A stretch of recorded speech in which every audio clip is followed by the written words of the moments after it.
Hello friends, welcome to my YouTube channel कैम धाम। और आज हम टॉपिक को कवर करने वाले हैं मेसोमेरिक इफेक्ट। ठीक है, तो क्या होता है मेसोमेरिक इफेक्ट, क्या उसकी डेफिनेशन होती है, क्या उसकी कंडीशन होती है और उसकी क्या यूज़ होते हैं, और उसका कुछ पार्ट हम एप्लीकेशन पार्ट भी सीखेंगे यहाँ पर। तो बने रहिए वीडियो में। तो स्टार्ट करते हैं वीडियो को। ठीक है, तो सबसे पहले आज क्या पढ़ने वाले हैं हम? Mesomeric effect. Mesomeric effects. ठीक, इसकी क्या कंडीशन होती है? सबसे पहले इस कंडीशंस को समझते हैं। कंडीशन में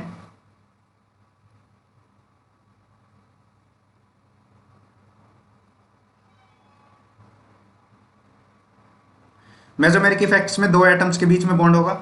मान लीजिए वो दो एटम्स क्या हैं? ए और बी। दो एटम है। ठीक है, इन दो एटम्स में ये क्या है? एटम है। ठीक है, ये दोनों एटम है ए और बी। ए और बी में से ऑलवेज एक जो है सेकंड पीरियड का होगा।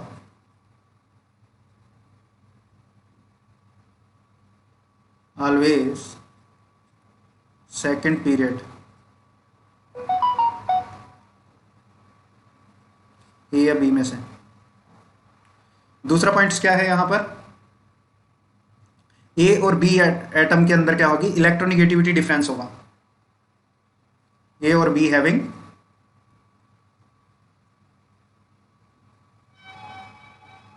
Electronegativity electronegativity difference.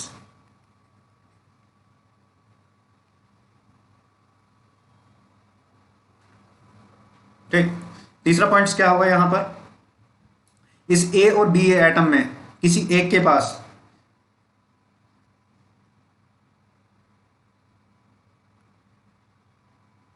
ए या बी एटम में किसी के भी पास वैकेंट ऑर्बिटल होना चाहिए। Should be vacant orbital.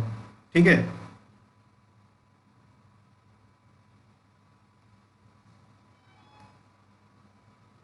Vacant P और डी ऑर्बिटल।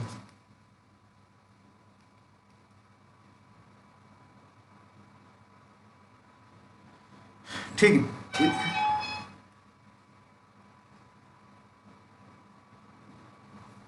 इससे पहले हम तीन बॉन्ड्स के बारे में जानते हैं।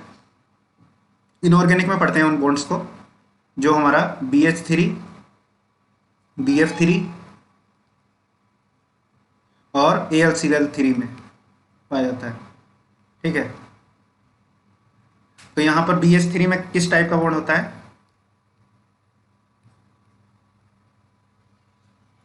यहाँ पर एक इलेक्ट्रॉन, यहाँ पर हाइड्रोजन हाइड्रोजन और बोरोन, फिर हाइड्रोजन एंड हाइड्रोजन। यहाँ पर ये बोरोन बोरोन के बीच में कौन सा बॉन्ड होता है? इसको बनाना बॉन्ड बोलते हैं। ठीक है, ये इनऑर्गेनिक पार्ट में आता है बोरोन केमिस्ट्री में। तो यहाँ पर ये बनाना बॉन्ड होता है। ठीक, इसी तरीके से जब BF3 में जो बॉन्ड होता है वो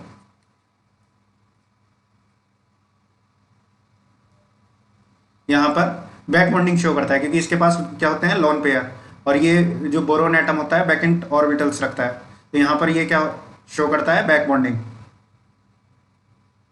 ठीक, ये क्या करता है? बैक बॉन्डिंग, इसको स्टेबलाइज करने के लिए। और इसी तरीके से AlCl3, AlCl, Cl और यहाँ पर भी Cl, ये क्या काम करता है? ये अपने दूसरे मॉलिक्यूल्स के साथ यहाँ पर ये ब्रिज टाइप बॉन्डिंग बना लेता है। यहाँ पर ब्रिज बॉन्डिंग बोलते हैं यहाँ पर।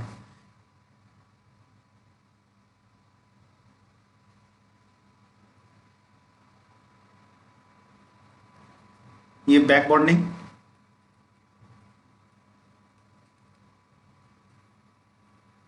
और यहाँ पर ये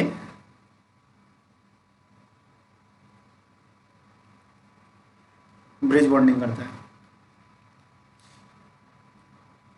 और यहाँ पर बनाना बॉन्डिंग, बनाना बॉन्ड बनता है यहाँ पर। ठीक है, 3 तरीके की बॉन्डिंग होती है यहाँ पर। अब जो ये बॉन्डिंग होती है, ठीक है, मेसोमेरिक इफेक्ट इसी का ही सिमिलर पार्ट है, बैक बॉन्डिंग वाले पार्ट का ही सिमिलर पार्ट है, ठीक है, समझ सकते हैं ऐसे। तो ये मेसोमेरिक इफेक्ट जो होता है वो इंटरमीडिएट को स्टेबल करने के लिए होता है, ठीक। Mesomeric effect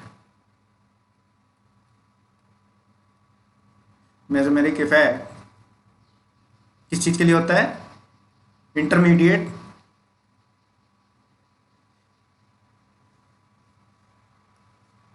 mesomeric effect used in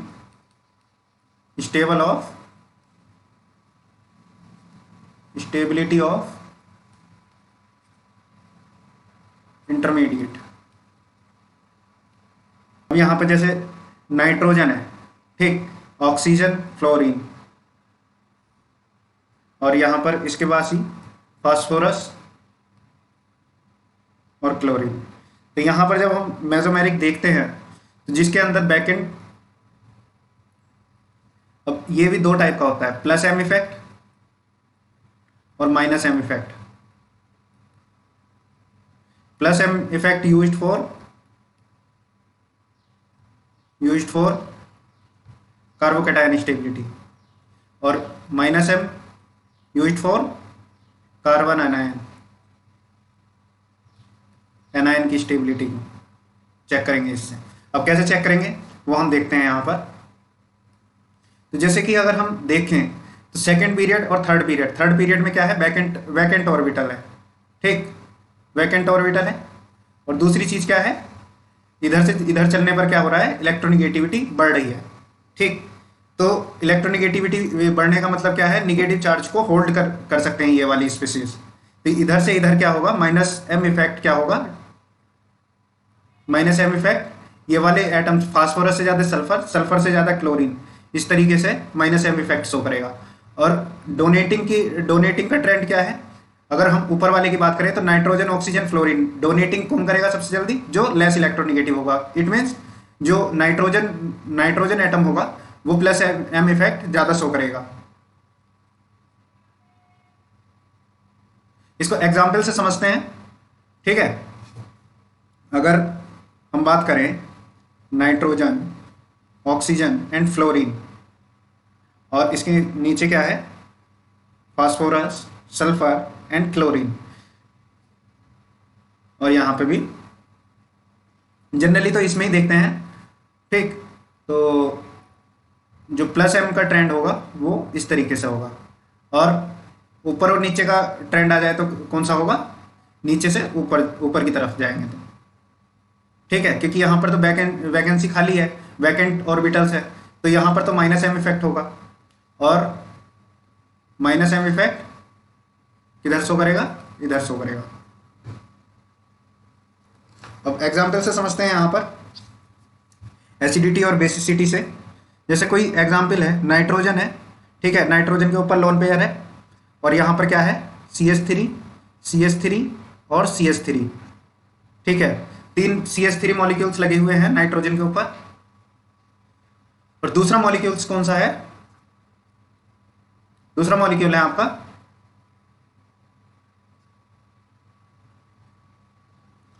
SiH3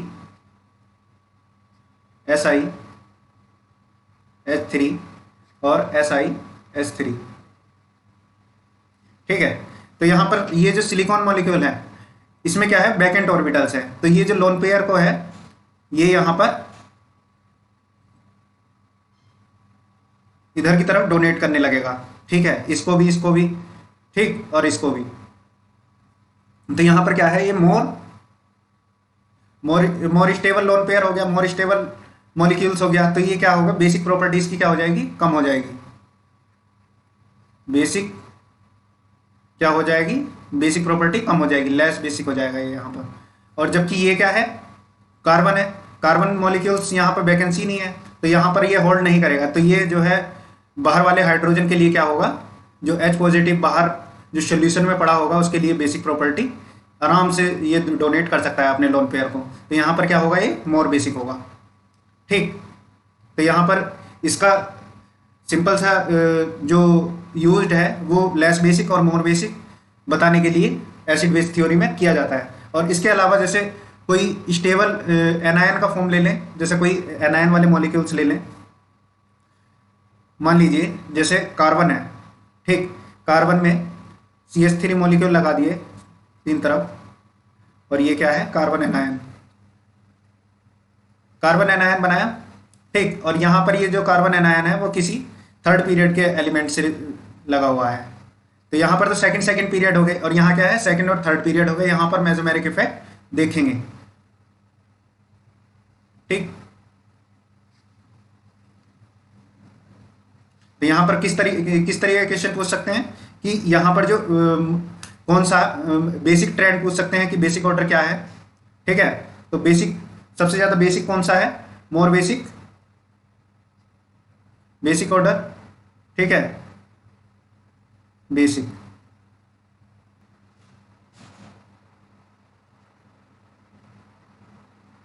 basic order.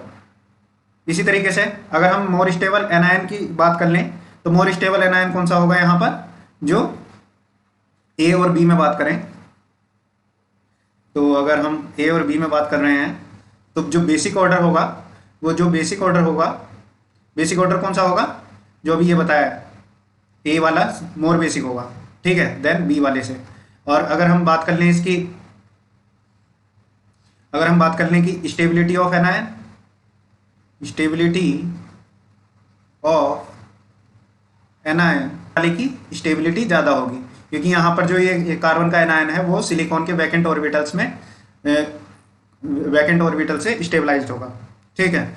यहाँ पर दो तरीके के क्वेश्चन आए, बेसिक ऑर्डर और यहाँ पर एनायन की स्टेबिलिटी। और इसके अलावा यहाँ पर एसिडिक ऑर्डर भी आ सकता है, जैसे बात करने लगे हम एसिडिक ऑर्डर की, तो जैसे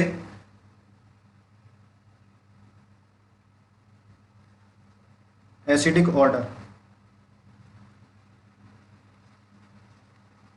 एसिडिक ऑर्डर क्या होगा इसका, क्वेश्चन का, क्वेश्चन में लिख देता हूं यहां पर,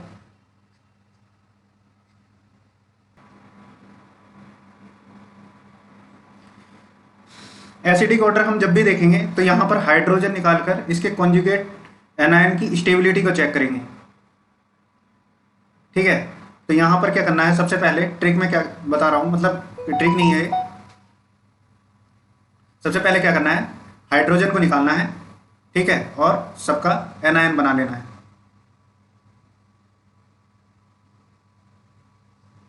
ठीक, निगेटिव चार्ज यहां पर, और इसी तरीके से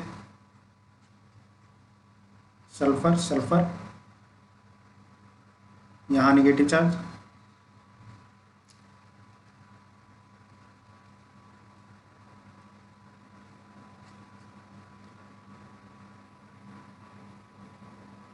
यहाँ नेगेटिव चार्ज,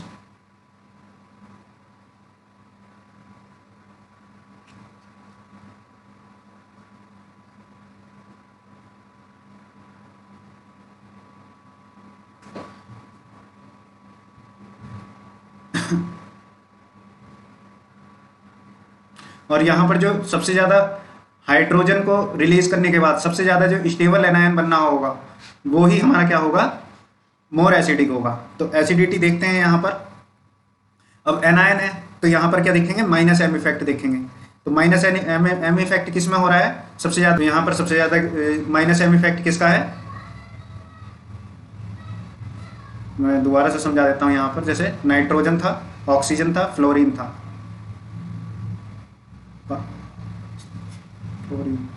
ठीक है।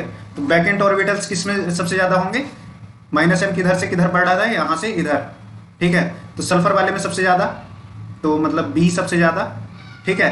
और फिर उसके बाद बैकेंट ऑर्बिटल किसके पास सबसे ज़्यादा होगा, सिलिकॉन वाले के पास, तो यहाँ पर बी के बाद सी, ठीक है।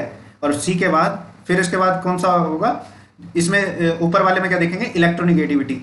नाइट्रोजन और ऑक्सीजन में किसकी सबसे ज़्यादा इलेक्ट्रोनिगेटिविटी है, ऑक्सीजन वाली की। तो ऑक्सीजन वाला कौन सा मॉलिक्यूल्स है, ए। तो इस तरीके से यहाँ पर एसिडिटी ऑर्डर लगा सकते हैं, ठीक है।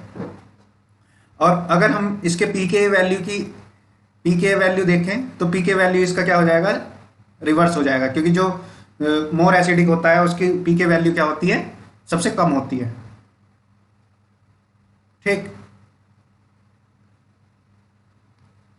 इस तरीके से यहां पर पी के वैल्यू हो जाएगी। और इसका एप्लीकेशन देख लेते हैं कि एप्लीकेशन क्या है। एप्लीकेशन पार्ट देखते हैं यहां पर।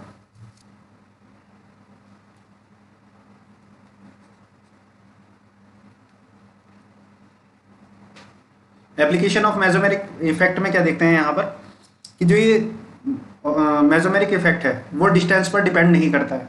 It means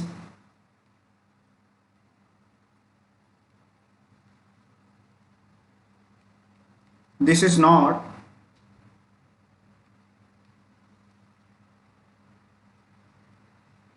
distance dependent.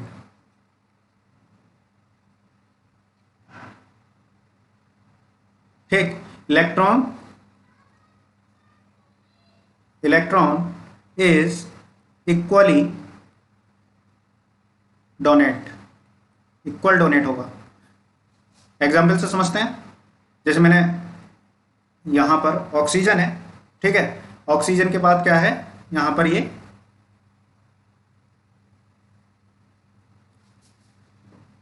कोई बेंजीन सिस्टम है, कॉन्जुगेट सिस्टम है।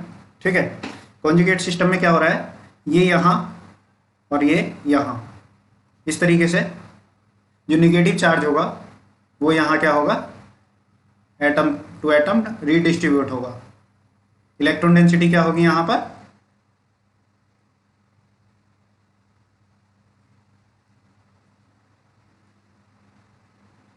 सॉरी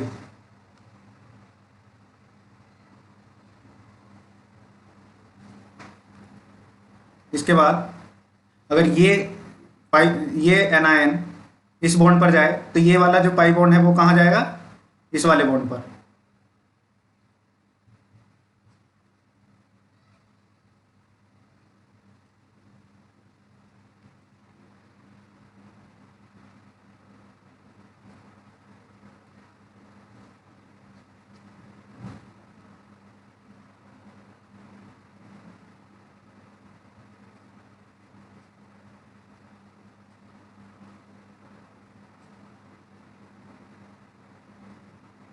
और जब ये नेगेटिव चार्ज यहाँ से यहाँ जाएगा तो और ये पाई बॉन्ड कहाँ आएगा, इधर। ठीक, तो ये यहाँ पर नेगेटिव चार्ज और ये पाई बॉन्ड यहाँ यहाँ, और ये क्या होगा, डबल बॉन्ड यहाँ जाएगा। और जब ये नेगेटिव चार्ज यहाँ आएगा तो ये पाई बॉन्ड कहाँ जाएगा, ऑक्सीजन पर नेगेटिव चार्ज आ जाएगा।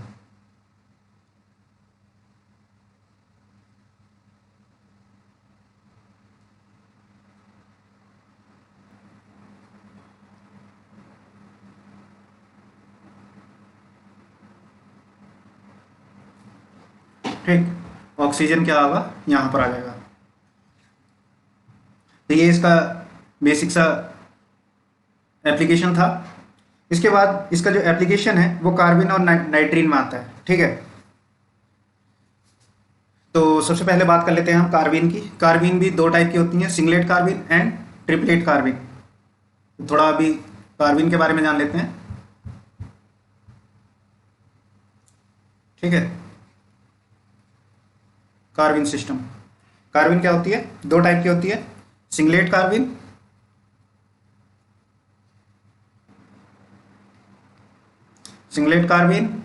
And triplet कार्बिन।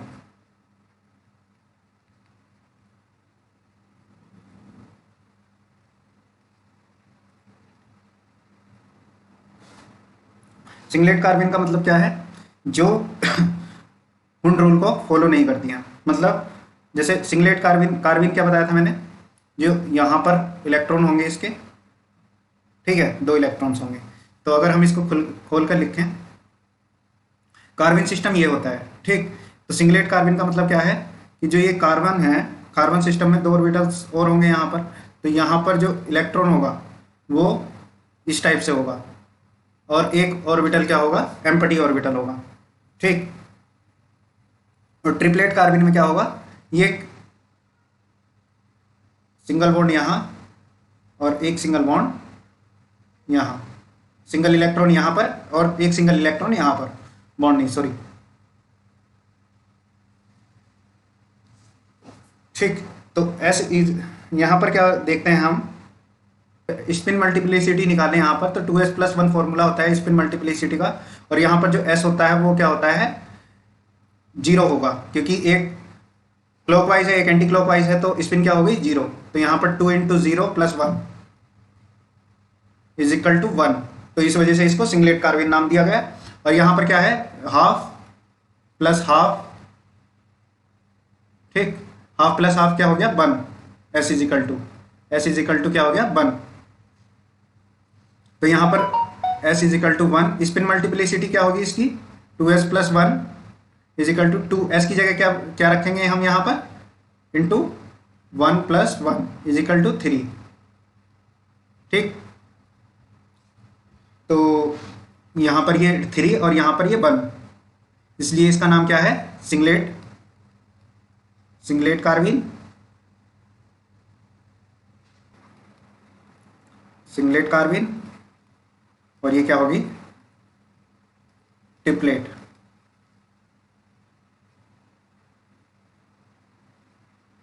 Triplet carbene. अगर हम इसको ऑर्बिटल्स, अभी तो ऑर्बिटल्स स्ट्रक्चर के फॉर्म में समझाया है, अगर हम इसको यहाँ पर कितने ऑर्बिटल्स हैं, 1 2 3 एंड 4 ऑर्बिटल्स, और यहाँ पर भी कितने ऑर्बिटल्स हैं, 4 ऑर्बिटल्स। बॉन्ड जो बनने हैं वो 2 इलेक्ट्रॉन से बनने हैं, और यहाँ पर ये जो कार्बाइन में एक ही ऑर्बिटल में कितने हैं, 2 ऑर्बिटल्स हैं, और एक क्या है, एम्प्टी है, ठीक। और यहाँ पर क्या है, जो इलेक्ट्रॉन्स है ये बॉन्ड वाले इलेक्ट्रॉन्स हो गए, और एक एक इलेक्ट्रॉन क्या है इनके, ट्रिपलेट कार्बाइन में है। तो यहाँ पर ये क्या है, ये क्या है CH3, ये CH3, और ये क्या है, कार्बाइन वाला, कार्बाइन इलेक्ट्रॉन, ठीक। और यहाँ पर ये क्या है, CH3 और एक इलेक्ट्रॉन क्या कौन सा हो गया, कार्बाइन वाला। तो यहाँ पर अगर हम देखें तो ये क्या है, ये हुंड रूल को फॉलो कर रहा है, ये वाला हुंड रूल को फॉलो कर रहा है, हुंड्स रूल यहाँ पर क्या हो रहा है, फॉलो हो रहा है, ठीक। लेकिन यहाँ पर क्या है, no follow of Hund rule.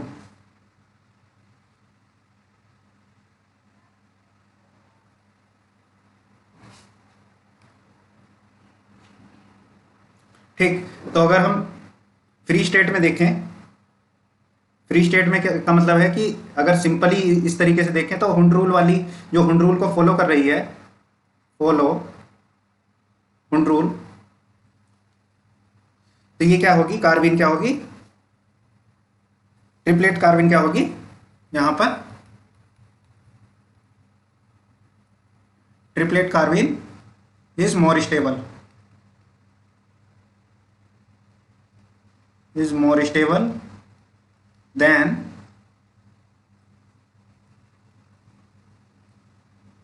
singlet carbene. और ये वाली कार्बाइन क्या होगी, singlet carbene is less stable,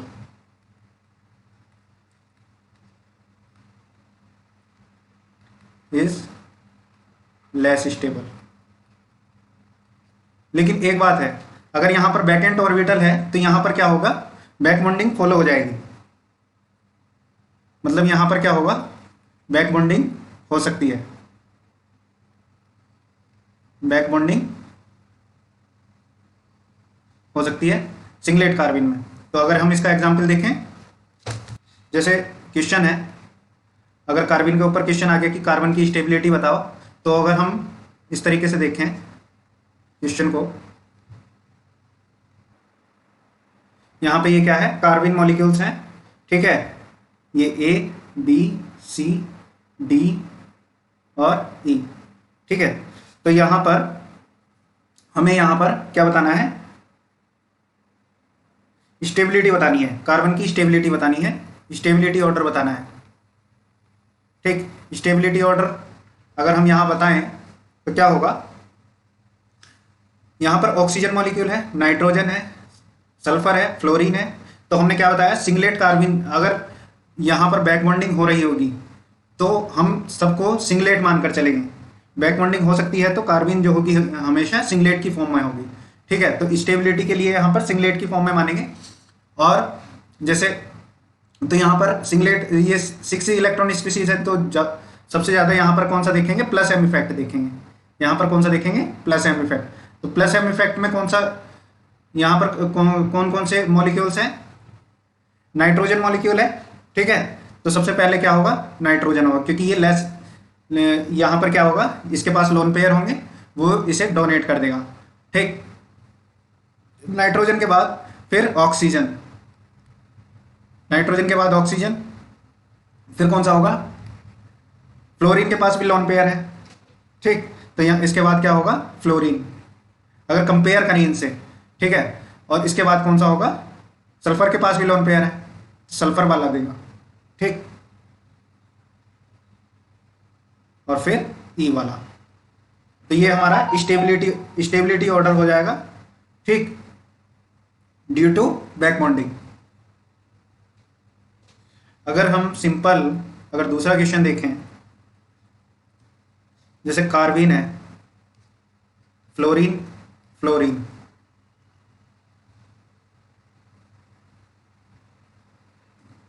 carbon के बाद फ्लोरीन, और फिर Cl, Cl,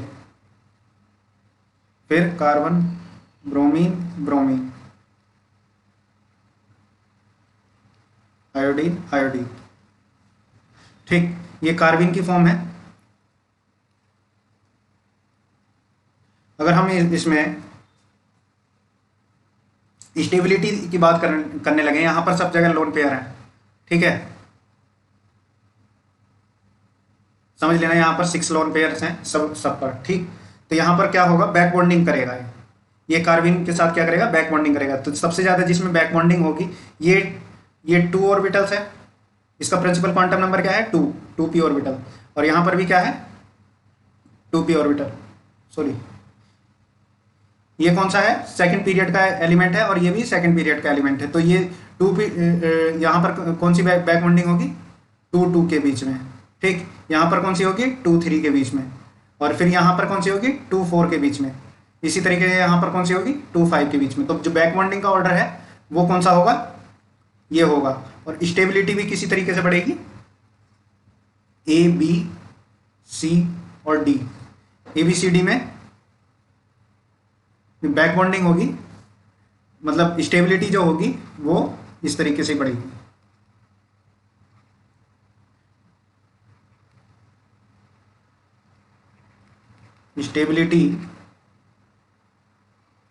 stability of carbon due to back bonding. ठीक है, तो अभी हम बैक बॉन्डिंग वाले जो इनऑर्गेनिक पार्ट है वो इस ऑर्गेनिक सेशन के बाद में ख़त्म कर देंगे। इसके 1-2 लेक्चर और हैं। ठीक है, तो हम इसमें जनरल ऑर्गेनिक केमिस्ट्री का थोड़ा रिएक्शन मैकेनिज्म वाला पार्ट, इसकी एप्लीकेशन पार्ट पढ़ा देंगे थोड़ा सा, फिर हम इनऑर्गेनिक पार्ट को यहाँ पर कवर करेंगे, तो जिससे आपको मतलब एक दूसरे से इंटर रिलेट कर पाओगे। ठीक है, तो आज की वीडियो यहीं पे समाप्त होती है। थैंक यू फॉर वॉचिंग, और वीडियो को लाइक कीजिए, सब्सक्राइब कीजिए और अपने दोस्तों के साथ शेयर कीजिए। Thank you.